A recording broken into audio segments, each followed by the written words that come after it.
Hello दोस्तों, कैसे हैं? उम्मीद कर रहे हैं कि ठीक एवं स्वस्थ होंगे। दोस्तों, आज आप लोगों को प्रश्नावली 13.1 जो चैप्टर आप देख रहे हैं उसका छठा क्वेश्चन मैं बताने वाला हूं।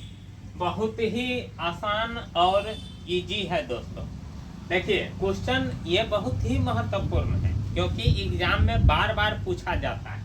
क्या कहता है कि दवा का एक कैप्सूल एक बेलन के आकार का है, ठीक है, जिसके दोनों सिरों पर एक एक अर्धगोला लगा हुआ है। पूरे कैप्सूल की लंबाई 14 मिलीमीटर है और उसका व्यास 5 mm है। इसका पृष्ठीय क्षेत्रफल ज्ञात कीजिए।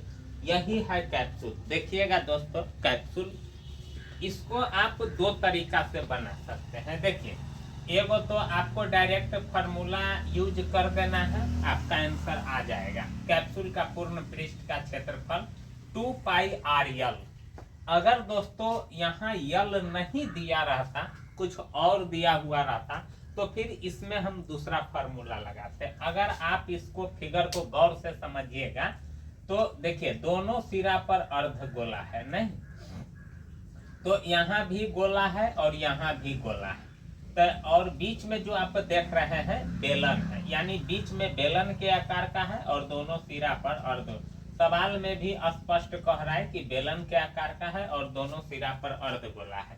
तो इसमें आप क्या करते कि अर्ध यानी बेलन का वक्र पृष्ठ का क्षेत्रफल निकाल लेते, दोनों अर्ध गोला के वक्र पृष्ठ का क्षेत्रफल निकाल देते, सबको एक जगह ऐड कर देते, आपका इस कैप्सूल का संपूर्ण पृष्ठ का क्षेत्रफल निकल जाएगा। लेकिन अगर तो उसमें तो वो लंबा प्रोसेस हो जाता है। उसमें आपको बेलन का वक्र पृष्ठ का क्षेत्रफल, फिर उसके बाद एगो अर्धगोला का, फिर दूसरे का, और सबको जोड़ना, ये तो लंबा प्रक्रिया है। तो उससे अच्छा है कि डायरेक्ट आप इस फार्मूला को ही याद कर लीजिए, 2πr_l। एकदम आसान है।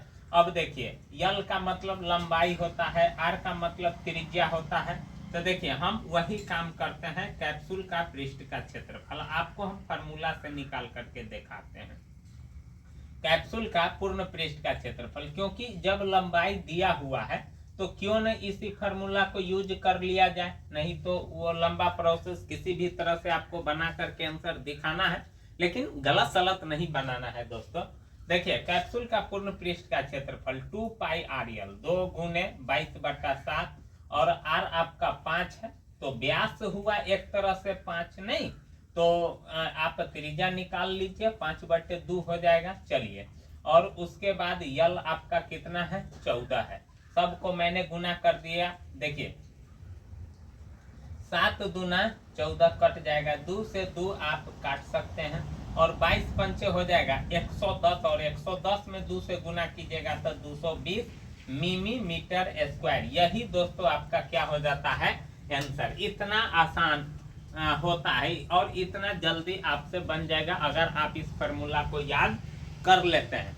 दोस्तों, ये वीडियो आपको कैसा लगा? अगर अच्छा लगा तो जरूर लाइक कीजिएगा और चैनल को जरूर सब्सक्राइब कीजिएगा। फिर मिलेंगे दोस्तों अगले वीडियो में, तब तक के लिए थैंक यू दोस्तों, धन्यवाद।